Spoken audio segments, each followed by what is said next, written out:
बहुत स्ट्रेस्ड लग रहे हो। तुम रिलैक्स करो, मैं तुम्हारे लिए ड्रिंक लाती हूँ।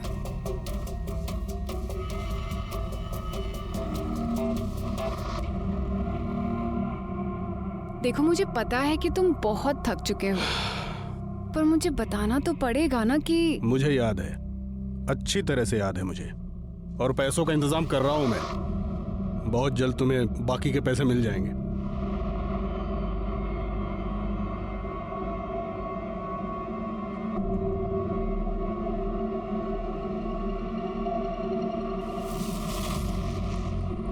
पहले मुझे मेरे पैसे दो, उसके बाद तुम्हें जो चाहिए होगा सब मिलेगा।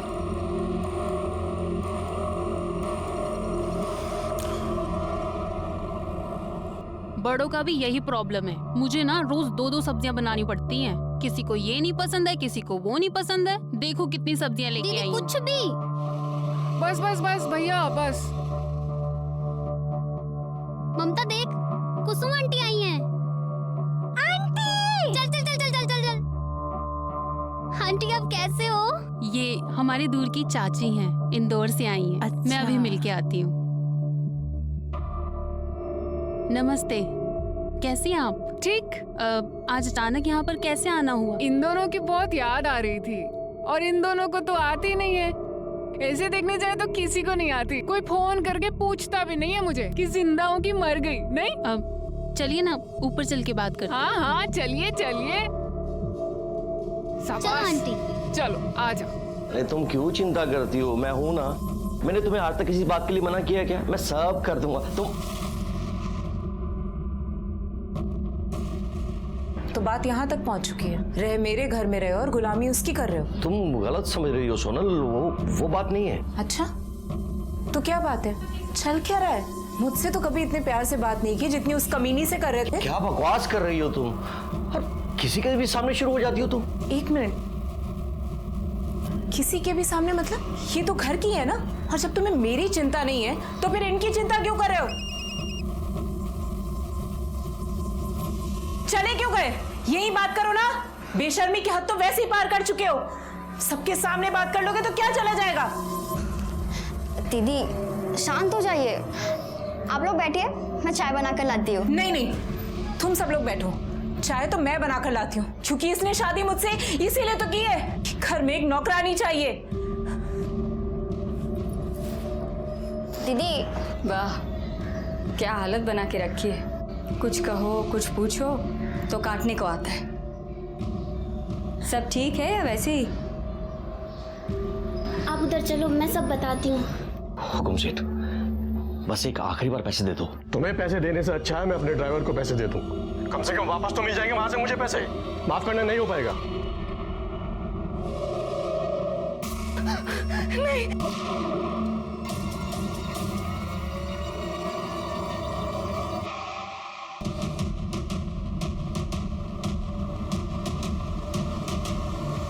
लिपस्टिक है नहीं रवि? लिपस्टिक? जीजू आज तो हद ही हो गई। अबे छोड़ो तुम लोग, नींद आ रही है मुझे, तंग मत करो। अच्छा, तो बात यहाँ तक आ गई है। सवेरे सवेरे व्यायाम करने से मस्त फील होता है, अच्छा लगता है एकदम। वो देखो, अरे बच्चे लोग, अरे क्या कर रहे हो तुम लोग? हाँ, अरे जिसकी गाड़ी होगी अगर उसने देख लिया ना तो बहुत मार पड़ेगी तुम लोगों को। अरे अंकल, ये किसी की गाड़ी नहीं है। 2 दिन से यहीं पे, और कोई लेने भी नहीं आया।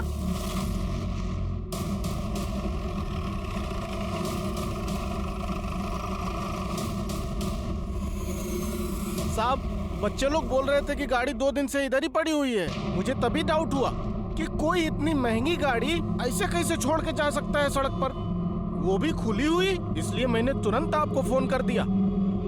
भाग, गाड़ी मध्ये चेक करा, काही पेपर्स वगैरह काय आहे का? ओके सर, कर दे। मैडम, आजूबाजूला चेक करा, काही भेटता है का? साहब, कार में बॉम्ब तो लगा के नहीं गया ना?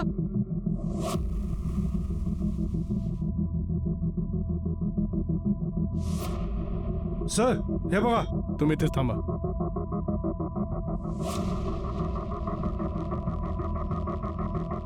ये देखिए सर। देसी रिवॉल्वर के बुलेट्स। इसका कनेक्शन इस गाड़ी के साथ है या फिर यहाँ पे कुछ और भी वारदात हुई है? फिलहाल इसे बैलिस्टिक के लिए भेज दो। सर, गाड़ी पूरी खाली है, कोई पेपर या डॉक्यूमेंट्स नहीं मिला।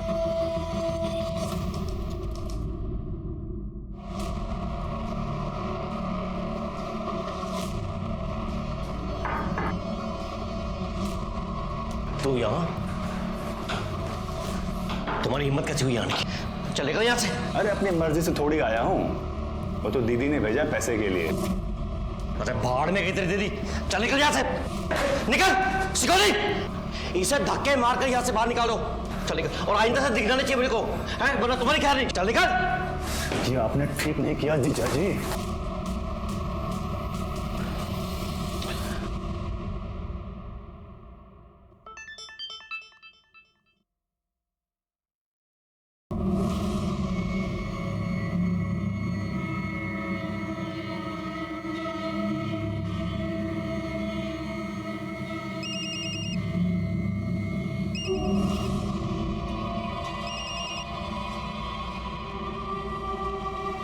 ये वीडियो क्यों भेजा तुमने मुझे? ताकि तुम्हें याद दिला सकूं कि तुम्हें मुझे पैसे देने हैं। मुझे ब्लैकमेल करना बंद करो, वरना अच्छा नहीं होगा। सॉरी, पर मैं भी तो वही कर रही हूँ ना जो तुमने किया। मेरे भाई को पैसे देने के बजाय उसे सबके सामने बेइज्जत कर दिया, उसे उठाकर बाहर फेंका दिया। तुम्हें पता है वो कितना रो रहा है? अब उस वजह से ना मुझे भी बहुत दुख हो रहा है। सोच रही हूँ कि ये वीडियो ना तुम्हारी बीवी को भेज दो, तो फिर सब ठीक हो जाएगा, है ना? नहीं, देखो ऐसा मत करना, ऐसा कभी मत करना। मैं आता हूँ तुम्हारे पास, मैं आके बात करता हूँ, ठीक है? मैं अभी आ रहा हूँ।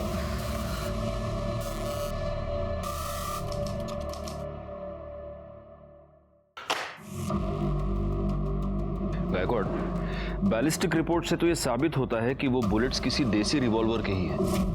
लेकिन सर अब तक ये साबित नहीं हो पाया है कि उन शेल्स का उस गाड़ी के साथ कोई कनेक्शन है या नहीं।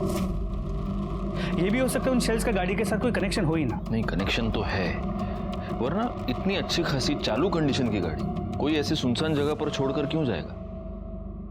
आरटीओ से उस गाड़ी के डिटेल्स मंगवाए सर, जल्दी आ जाएंगे।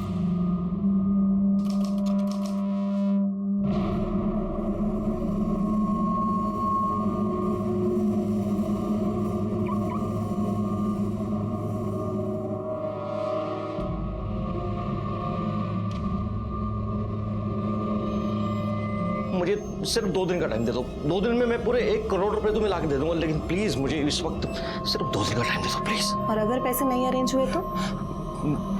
तुम्हें जो अच्छा लगेगा ना तुम वो करना, और मैं तुम्हें कुछ नहीं बोलूंगा, प्रॉमिस।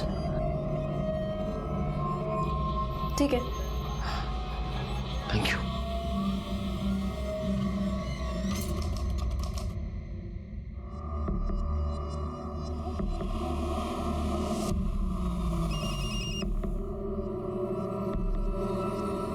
कहाँ हो तुम? 6 बज चुके और तुम अभी तक नहीं आए। हाँ, तुम्हारे घर के बाहर ही हूँ, बस 2 मिनट में आ रहा हूँ। ठीक है, जल्दी आओ।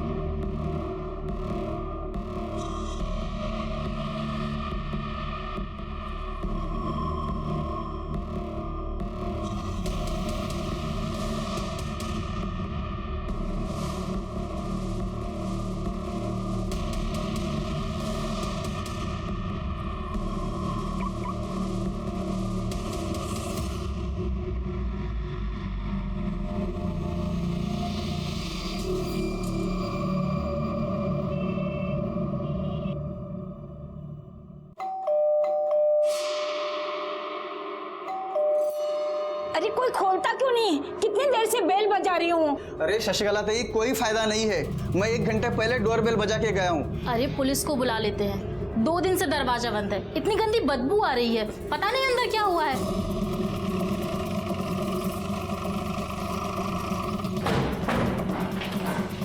नमस्कार साहब। सर मैं शर्मा, मैंने ही आपको फ़ोन किया था।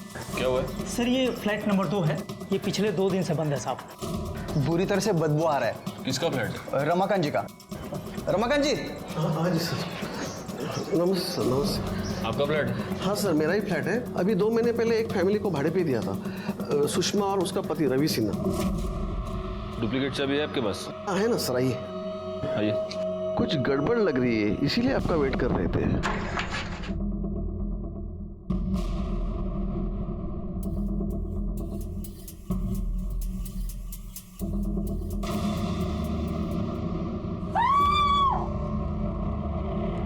करड़े, इन सबको बाहर निकालो। गायकवाड़, पूरे घर की तलाश चलो, देखो कुछ मिलता है क्या। सर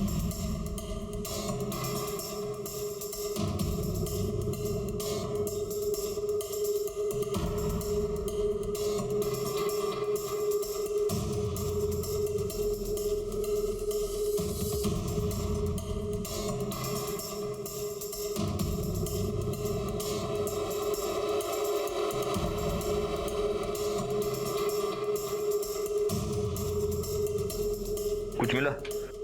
नहीं सर, कोई आईडी प्रूफ या कोई मोबाइल वगैरह कुछ नहीं है। सर ये बुलेट का शेल है, इसी से उस पर फायर किया गया है और मर्डरर ने बड़ी चालाकी से इस तकिए में से बुलेट फायर की है ताकि आवाज ना हो और वो अपना काम करके चुपचाप निकल जाए। एक काम करो गायकवाड़, रख दो उसको। इस शेल को बैलिस्टिक टेस्टिंग के लिए भेज दो और बॉडी को पोस्टमार्टम के लिए भेज दो। जी सर। सर इसके पति को तो मैंने भी 2-4 बार ही देखा था, ज्यादातर अकेले ही रहती थी। मैंने 1-2 बार पूछा भी था तो बोली कि वो काम की वजह से ज्यादातर बाहर ही रहते हैं। इसके पति का मोबाइल नंबर है तुम्हारे पास? हाँ हाँ है ना सर। गायकवाड़ बोला। सर रवि सिन्हा का नंबर स्विच ऑफ। अच्छा सुनिए, एक्सक्यूज मी, आप में से किसी ने भी इस फ्लैट में इन पति पत्नी के अलावा किसी को आते जाते देखा है? हाँ सर, एक लड़का आता था, मैंने पूछा भी था कि ये कौन है, तो उन्होंने बोला कि भाई है मेरा। भाई? रमाकांत जी, आपको किसी ऐसे लड़के के बारे में कुछ पता है? जी नहीं सर। अच्छा, इस लड़के का कोई मोबाइल नंबर, एड्रेस किसी के पास? नहीं सर।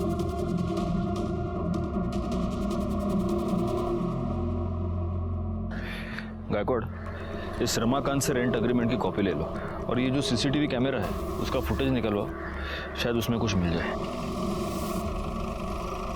हाँ अभी रखो तुम फोन, में बाद में फोन करता हूँ। चलो रखो। सर इस रेंट एग्रीमेंट में रवि सिन्हा ने अपना परमानेंट एड्रेस अपने ऑफिस का एड्रेस दिया है, मतलब ओसवाल कंस्ट्रक्शन के ऑफिस का एड्रेस। और रवि और सुषमा दोनों के फोन अभी भी स्विच ऑफ है। सर सुषमा जो सिम यूज कर रही थी वो नंबर के लिए उसने अपने पिछले वाले फ्लैट का एड्रेस दिया था जो 6 महीने पहले छोड़ दिया उसने। एक काम करो, सुषमा और रवि दोनों के मोबाइल लोकेशन और कॉल डिटेल्स निकालो। Okay sir. अच्छा, उस गाड़ी के बारे में कुछ पता चला किसकी है? जी सर, आरटीओ से पता चला कि वो गाड़ी, वो एक्चुअली उनकी वाइफ का मर्डर हो गया। वाइफ का मर्डर कब? पक्का तो नहीं कह सकते, लेकिन शायद परसों शाम। अभी 1 घंटा पहले तो मेरी उनकी वाइफ से बात हुई है, ऐसा कैसे हो सकता है?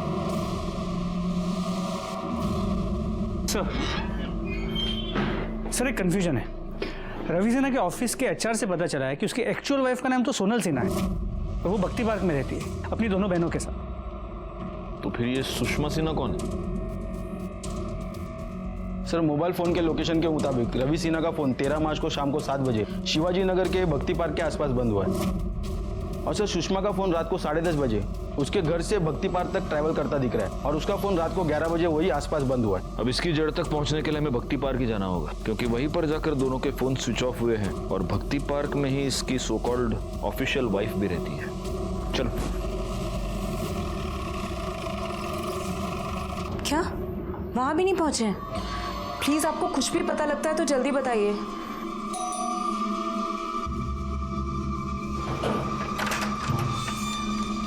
क्या हम अंदर आ सकते हैं? जी आइए ना।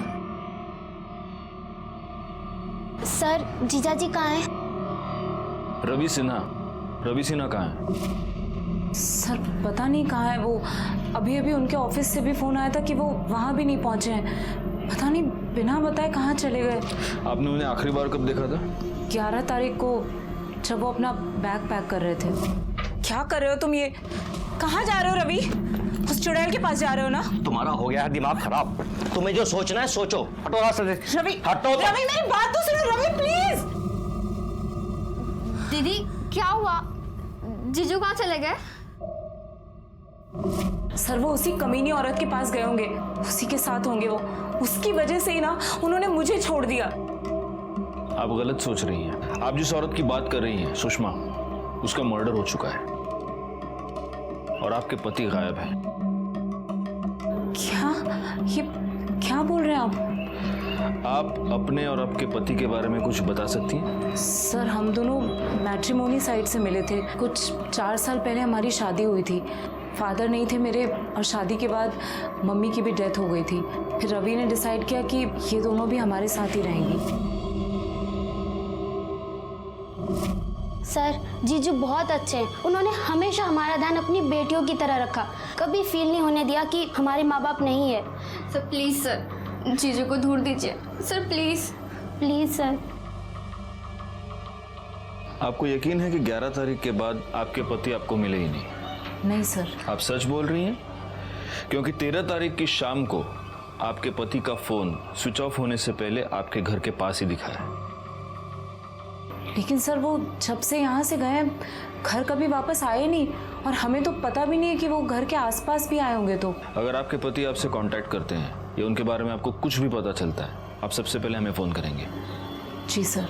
चलो बैठो। ये लॉबी का कैमरा चल रहा है? नहीं साहब, ये चालू नहीं है। ये कैमरा? हाँ साहब, वो चालू है।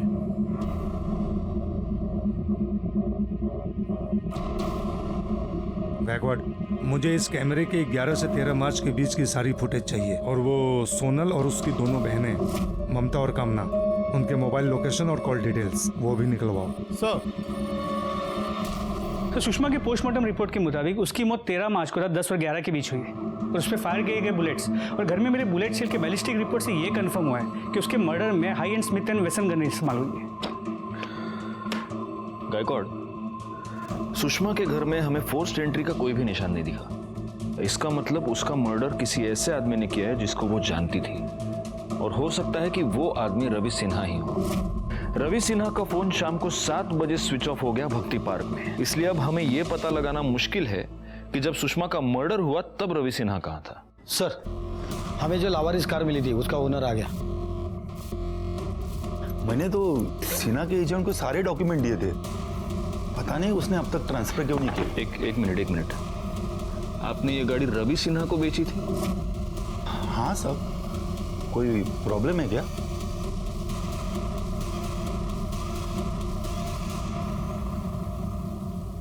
किर्लोस्कर का यह कहना है कि उसने वो गाड़ी रवि सिन्हा को बेची थी। उस गाड़ी के पास हमें जो बुलेट के शेल्स मिले वो देसी रिवॉल्वर के, और सुषमा का murder Smith and Wesson gun से किया गया है।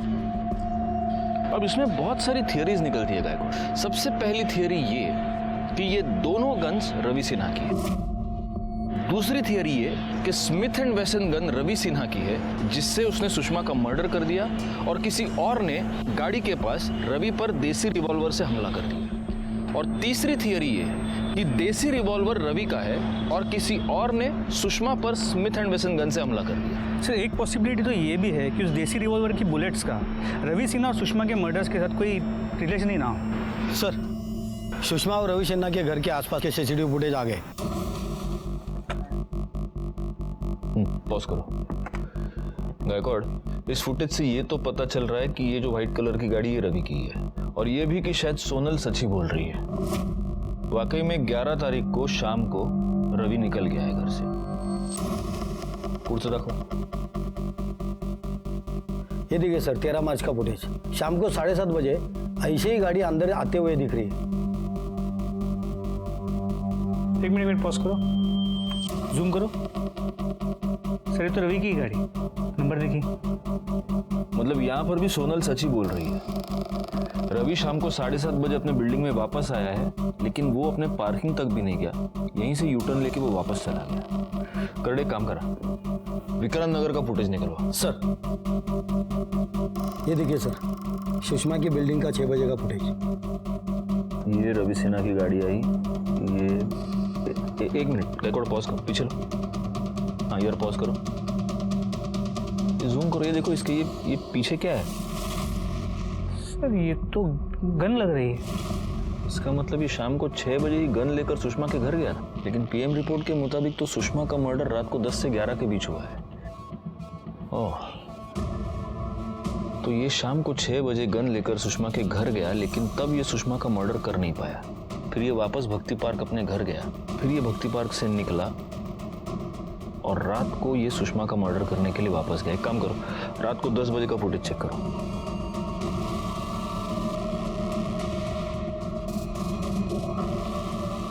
ऐसे कैसे हो सकता है? मतलब रात को रवि सिन्हा वापस आया ही नहीं? सर सुषमा की बिल्डिंग में पीछे से भी एक एंट्रेंस है, यहाँ पे लाइट ज़्यादा नहीं है, काफ़ी अंधेरा होता है, और वहाँ पे सीसीटीवी कैमरा भी नहीं। हो सकता है कि रवि सिन्हा वहाँ से आया। इस केस में हमारे पास थियरी की कोई कमी नहीं थी, लेकिन सबूत की कमी थी। वैसे रवि सिन्हा के मोबाइल लोकेशन से हमें काफ़ी कुछ बातें पता चली थी। 11 तारीख की रात को रवि सिन्हा इंदौर गया। 11 तारीख की रात से लेकर 12 की सुबह तक ट्रैवल करके वो इंदौर पहुंचा। 13 की सुबह वो इंदौर से वापस निकला और शाम तक पुणे आया। जिन बच्चों और बुजुर्गों को रवि की गाड़ी मिली थी, उन्होंने यही बताया था कि 13 तारीख की रात से वो गाड़ी वहीं पर थी। ममता, कामना और सोनल के मोबाइल रिकॉर्ड से ये पता चला कि ये तीनों औरतें 13 तारीख की रात से लेकर अगले दिन सुबह तक अपने घर पर ही थी। वैसे ममता और कामना के मोबाइल रिकॉर्ड्स में हमें एक नंबर मिला था जो इंदौर का था, और जिस नंबर पर ये दोनों लड़कियां लगातार टच में थी, और ये नंबर कुसुम सिन्हा नाम की किसी औरत के नाम पर रजिस्टर्ड था। एक और इंटरेस्टिंग फैक्ट ये पता चली थी कि कॉलेज में ममता और कामना का नाम सिन्हा नाम से रजिस्टर्ड था, लेकिन अगर वो सोनल की बहनें थी तो उनका नाम पांडे होना चाहिए था। सर कामना और ममता मेरी बहनें नहीं हैं। बहन नहीं है तो फिर क्या है? बेटियां हैं। क्या? सगी नहीं, सौतेली बेटी हैं। मतलब? रवि की पहली बीवी कुसुम है, कामना और ममता उन्हीं की बेटियां हैं। तो फिर आपने इन्हें अपनी बहन बनाने का नाटक क्यों किया? सर रवि इंदौर के पास एक गांव से हैं। 10 साल पहले कुसुम के साथ उनकी प्रॉब्लम की वजह से उन्होंने कुसुम को डिवोर्स दे दिया था और वो पुणे शिफ्ट हो गए थे। फिर करीब 4 साल पहले हमारी मुलाकात एक मैट्रिमोनी साइट पे हुई। फिर हम दोनों ने शादी कर ली। उन्होंने मुझे अपनी पहली बीवी से हुए बच्चों के बारे में बताया था और वो उनके फ्यूचर को लेके भी काफ़ी परेशान थे। फिर मैंने उनसे कहा कि क्यों ना हम बच्चों को यहाँ पुणे ले आएं और बेटर फ्यूचर देने की कोशिश करें, तो वो मान गए। और फिर मैं खुद कुसुम दीदी से बात करने इंदौर गई थी। दीदी इंदौर थोड़ा छोटा सिटी है, पुणे में इन लोगों के लिए अपॉर्चुनिटीज़ थोड़ी ज़्यादा हैं और इनका फ्यूचर भी सिक्योर हो जाएगा। और मैं आपसे प्रॉमिस करती हूँ इन्हें किसी भी चीज़ की कोई कमी नहीं होगी। और आप तो यहाँ हैं ही, आप जब भी चाहें पुणे इनसे मिलने आ सकती हैं। महान बनने की कोशिश कर रही है ना? पहले मेरे पति को छीन लिया, मेरे बच्चों को छीनने आई। तेरी ना महानता में निकालती। चल यहाँ से, मेरे घर में घुसने की कोशिश मत कर। चल यहाँ से, बढ़िया। हमने इन्हें खुद कांटेक्ट किया और फिर जैसे तैसे माँ को भी मना लिया। पापा चले? हाँ चलते हैं। तब से ये दोनों यहाँ रहने लगी और रवि तो आज भी कुसुम दीदी को उनका खर्चा देते हैं।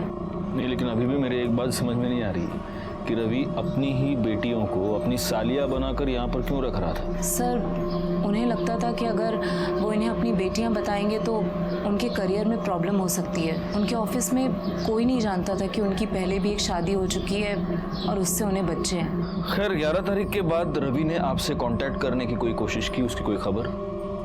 नहीं सर। हाँ बोलो। ठीक है हम वहाँ आते हैं। सर एक आदमी की डेड बॉडी मिली है। कहाँ पर? सर उस दिन में जो गाड़ी मिली थी उसके पास एक मटन शॉप है, उसके पीछे। ये रुक, पुलिस आ गई, फोन रख। साहब मैं रमजान, मैं ही आपको फोन किया था। आओ पीछे की साइड।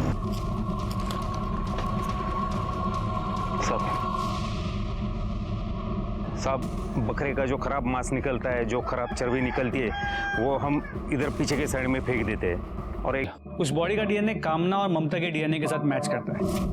मतलब अब ये कंफर्म है कि वो बॉडी रवि सिन्हा की ही है। यस। अब गायकवाड़ जिसने भी ये मर्डर किया है वो बहुत ही शातिर है। उसने रवि सिन्हा को स्टैप करने के बाद उसका चेहरा पूरी तरह से बिगाड़ दिया और उसकी बॉडी जानबूझकर बूचड़ खाने के पीछे फेंक दी, ताकि बॉडी की स्मेल उस बूचड़ खाने के पीछे पड़े मांस के स्मेल से मिक्स हो जाए और मर्डरर साफ बच जाए। खैर, सबसे पहले तो एक काम करो, रवि सिन्हा की फैमिली को इन्फॉर्म करो और उसकी वो पहली बीवी कुसुम, उसको भी। रवि का मर्डर कौन कर सकता है? आपको किसी पर शक? आपकी उससे आखिरी बार बात कब हुई थी? 2 हफ्ते पहले इंदौर आया था घर पे। उस आदमी ने मुझे कहीं का नहीं छोड़ा, जाते जाते मुझे बर्बाद करके चला गया। मतलब?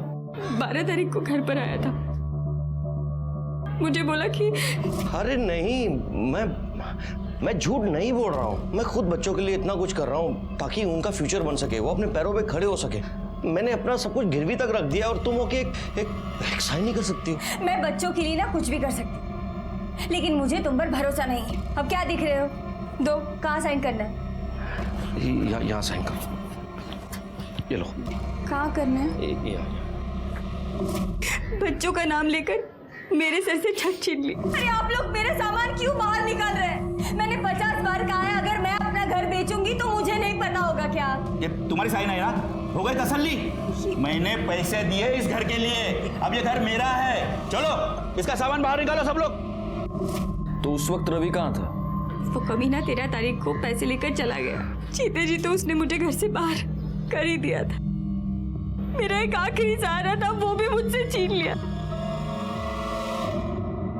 हाँ, पैसे लेके निकल गया। ठीक है। विक्रांत नगर में मिली एक औरत की लाश। पुलिस को उस औरत के पति पर शक था, पर वो पति मर चुका है। तो आखिर में कौन है इन दोनों कत्ल के पीछे? पुलिस का कहना यह है कि वो तहकीकात कर रही है और इससे ज्यादा जवाब उनके पास नहीं है। बोला। सर, मेरा नाम प्रकाश पेठे है। मैं एक बिजनेसमैन हूँ। मुझे एक कंप्लेंट लिखवानी है। सर, कोई मुझे फेक वीडियो दिखाकर ब्लैकमेल कर रहा है। Fake video? सर, कुछ महीने पहले मैं एक आशा नाम की लड़की से मिला। वो मुझे बहुत अच्छी लगी, हम दोनों का अफेयर हो गया। फिर एक दिन जब उससे मिलने मैं उसके घर गया तो मैंने देखा किसी ने उसे चाकू मारा हुआ है। सर, जब मैं वहाँ पहुँचा तो वो जिंदा थी, तो मैंने सोचा मैं उसे बचा लूंगा, इसलिए मैंने उसके पेट से चाकू निकाला, पर वो तभी मर गई। और इसका किसी ने वीडियो बनाया? उसके भाई श्रीकांत ने। उसने मुझे कहा कि मैंने उसकी बहन का खून कर दिया। मैंने उसे सब सच बताया, पर वो कहने लगा कि नहीं, उसके पास वीडियो है जिसमें साफ दिख रहा है कि मैंने उसकी बहन का खून किया और वो मुझे जेल भेज के रहेगा। मैं बहुत डर गया था सर। फिर उसने मुझे कहा कि वो ये बात किसी को नहीं बताएगा और बॉडी भी डिस्पोज कर देगा, पर इसके लिए मुझे उसे पैसे देने पड़ेंगे, जो मैंने दिए भी। पर उसके बाद भी श्रीकांत और उसकी बहन मालती वो मुझे ब्लैकमेल करते रहते। अगर 2 घंटे के अंदर ना तुमने मुझे पैसे नहीं भेजे ना, तो वो वीडियो ना तुम्हारे घर वालों को भेज के ना तुम्हारी परेशानी का इंतजाम कर दूंगी। और अब 2 घंटे में मुझे उन्हें 1 करोड़ रुपया देना। ये जो वीडियो की आप बात कर रहे हैं, वो वीडियो है आपके पास? जी सर।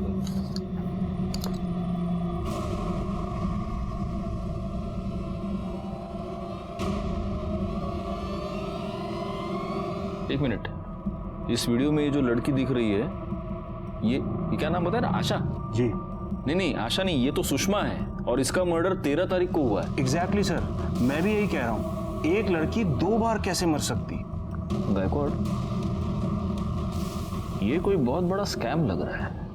मतलब सुषमा ने आपको झूठे प्यार के जाल में फंसाया, फिर उसका फेक मर्डर किया गया और इसके फेक मर्डर के लिए अब इसका वो सो कॉल्ड भाई और बहन आपको ब्लैकमेल कर रहे हैं। गायकवाड़, अब हम भी एक जाल बिछाते हैं।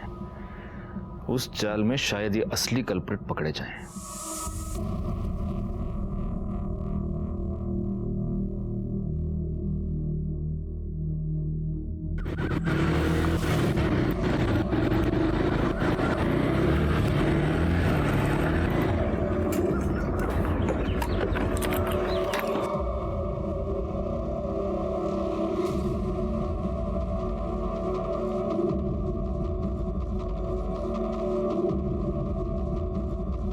पैसे लायो?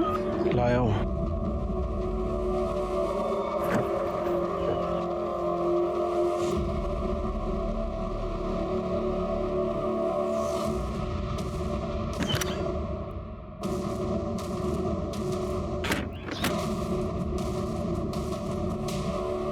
अब तुम्हारी फुल एंड फाइनल पेमेंट हो गई है, अब तुम फ्री हो। सर ये मालती और सुषमा दोनों सगी बहन थी सर। जैसे सुषमा ने प्रकाश को अपने जाल में फंसाया था, वैसे ये मालती ने पैसों के लिए रवि को अपने जाल में फंसा लिया था सर। पाटिल मैडम, कन्या भी सच बोलना चाहती है, उसकी भी मदद करो, उसको भी मिर्ची खिलाओ। नहीं, मैं बता रही हूँ। सुषमा ने प्रकाश के सामने मरने का नाटक किया था। वैसे मैंने भी रवि के सामने मरने का नाटक किया और सुरेंद्र ने उसका वीडियो बनाया था। सुरेंद्र ने रवि को भी लाश को ठिकाने लगाने के बदले में पैसे मांगे थे। पहले तो रवि बहुत रोया, बहुत गिड़गिड़ाया, लेकिन जब सुषमा ने उसे धमकी दी कि अगर उसने पैसे नहीं दिए तो वो वीडियो उसकी वाइफ को भेज देगी, तब वो मान गया। तो सुषमा और रवि की वाकई में शादी हुई थी? नहीं सर, वो लोग झूठ बोलकर विक्रांत नगर में रहते थे। अरे तू सच में इनका भाई है क्या? नहीं सर, मैं इनका कोई भाई नहीं था। इनसे हमारा कोई रिश्ता ही नहीं था सर। इन लोगों ने हमको पैसों के लिए हार किया था। तो जिस दिन सुषमा की मौत हुई तो उसके साथ था? हाँ सर, साथ में था सर, लेकिन 9:45 तक मैं वहां से निकल गया था। तो ये भी तो हो सकता है कि जो पैसे रवि ने सुषमा को दिए थे, वो पैसे तूने लिए, तूने सुषमा का मर्डर किया और फिर तू वहां से गया। अरे सर, मैं सच कह रहा हूँ सर, मैंने किसी का खून नहीं किया है सर। हाँ सर, ये सही बोल रहा है। इसने नहीं मारा उसे। उस दिन 10 बजे के तकरीबन रवि का दिया हुआ 1 करोड़ रुपए लेके वे मेरे पास आया था। सुषमा की मौत की वजह से हम लोग फंस सकते थे, इसलिए हमने सोचा कि हम लोग प्रकाश से 1 करोड़ रुपया और निकलवाएंगे और हमेशा के लिए पुणे छोड़ देंगे। हाँ सर, ऐसा ही प्लान किया था हम लोगों ने। रवि के पास सुषमा के मर्डर का मोटिव था, लेकिन पोस्टमार्टम रिपोर्ट के मुताबिक रवि की मौत 13 तारीख को शाम 6 से 8 के बीच हुई थी, जबकि सुषमा की मौत 13 तारीख को रात 10 से 11 के बीच, यानी रवि सुषमा से पहले मर चुका था। रवि की मौत ने उसे इनोसेंट साबित कर दिया। ना ही रवि के केस में हमारे पास कोई क्लू था और ना ही सुषमा के। तभी हमने कामना के कॉल रिकॉर्ड से वो नंबर निकाले जिनसे वो लगातार टच में थी। उसमें से एक नंबर 13 तारीख को शाम 5 बजे से लेकर रात को 11 बजे तक उसके घर के पास एक्टिव था। जब हमने पूछताछ की तो हमें ये पता चला।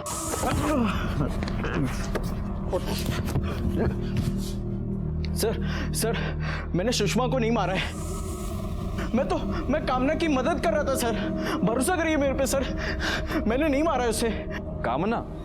तो क्या कामना ने अपना फ्यूचर सिक्योर करने के लिए सुषमा का मर्डर किया था? नहीं सर, मैंने सुषमा को नहीं मारा। मैं तो सिर्फ अपने परिवार को टूटने से बचाना चाहती थी सर। कामना और ध्रुव सुषमा के केस में दोनों सिर्फ मोहरे थे। असली मर्डरर कोई और ही था। सब मुझे डाउट तो पहले से ही था कि रवि का कहीं अफेयर चल रहा है, लेकिन कंफर्म उस दिन हुआ जब ध्रुव और कामना ने विक्रांत नगर में रवि का पीछा किया। वो घर mister and missus Ravi Sinha के नाम पर था।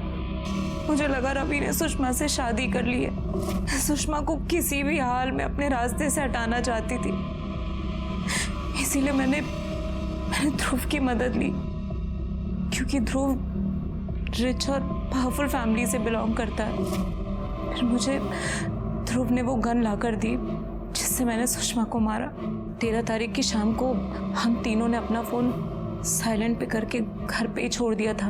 फिर हम लोग प्लान के मुताबिक सुषमा के घर के बाहर पीछे के रास्ते से पहुंचे।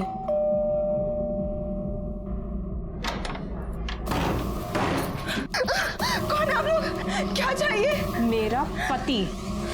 सुषमा को मारने के बाद मैंने उसका फोन उठाया और अपनी बिल्डिंग के पास लाकर डिस्ट्रॉय कर दिया। मैंने इस शादी को बचाने के लिए क्या कुछ नहीं किया सर, लेकिन उसने उस सुषमा से शादी करने से पहले मेरे बारे में एक बार भी नहीं सोचा। सोनल, तुम्हारी जानकारी के लिए बता देता हूँ, रवि और सुषमा की शादी कभी नहीं हुई थी। सुषमा, उसका भाई और उसकी बहन मालती, तीनों ने मिलकर रवि को झूठे प्यार के जाल में फंसाया था और वो तीनों उसे ब्लैकमेल कर रहे थे। सुषमा का मर्डर केस तो सॉल्व हो गया, लेकिन रवि का मर्डर किसने किया? सोनल अपने पति का मर्डर नहीं कर सकती क्योंकि वो अपने पति, तुमने अपने पिता रवि सिन्हा का खून क्यों किया?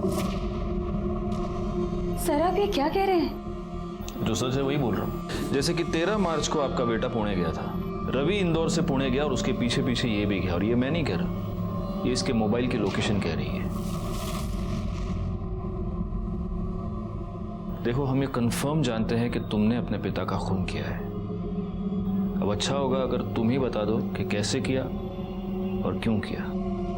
क्योंकि वो बहुत ही कमीना बाप था। 10 साल पहले सोनल से शादी करने के लिए मेरी माँ को छोड़कर चला गया। मेरे लिए नहीं तो बच्चों के लिए रुक जाइए। ऐसा मत कीजिए, ऐसा मत कीजिए। फिर मेरी बहनों को भी हमसे अलग कर दिया उसने। कामना ममता, अगर तुम दोनों यहाँ से गई तो हमारा तुमसे कोई रिश्ता नहीं रहेगा।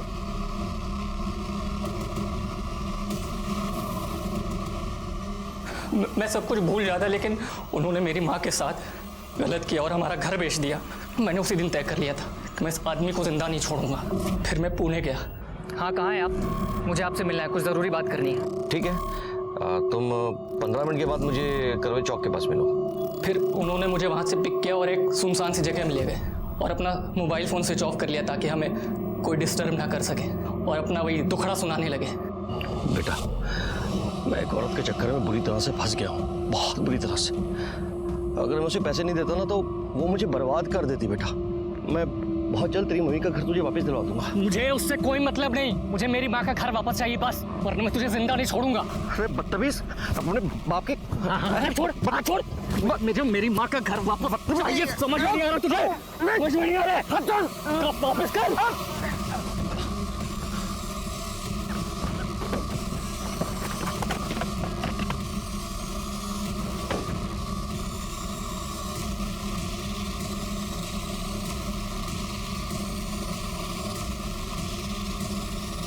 आगे मत बढ़ो वरना मैं सचमुच गोली मार दूंगा। कुचड़ खाने के पीछे फेंक दी। चाकू मैंने रास्ते में एक नदी में फेंक दिया था।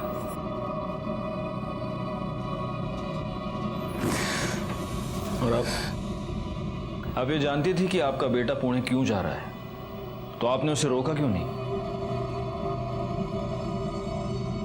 पहले सोचा उसे रोक लूं, फिर लगा समाज में छोड़ी हुई औरत से ज्यादा इज्जत विधवा की होती है ना, तो क्यों ना विधवा ही बनकर थोड़ी इज्जत कमा लूं।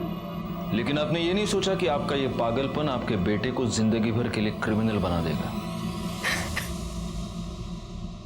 उस दिन अगर रवि का रिवॉल्वर लॉक नहीं हुआ होता तब भी शायद वो अपने बेटे पर गोली नहीं चलाता, क्योंकि रवि अपने बच्चों का भला चाहता था। लेकिन उसकी एक गलती ने सब कुछ बर्बाद कर दिया। रवि की जान चली गई और उसका पूरा का पूरा परिवार सलाखों के पीछे पहुंच गया। रवि को इस जुर्म की दस्तक कई बार मिल चुकी थी, लेकिन रवि ने उसे अनदेखा अनसुना कर दिया और मालती, सुरेन और सुषमा के जाल में फंसकर उसने सब कुछ उजाड़ दिया। इसीलिए कहता हूं, जुर्म की दस्तक को अनदेखा अनसुना ना करे, उसके परिणाम बहुत भयंकर हो सकते हैं। इसी के साथ मैं सीनियर इंस्पेक्टर राजेश जाधव आपसे विदा लेता हूं। दोबारा मिलूंगा, तब तक सतर्क रहिए और देखते रहिए क्राइम पेट्रोल दस्तक, क्योंकि मकसद बताना नहीं,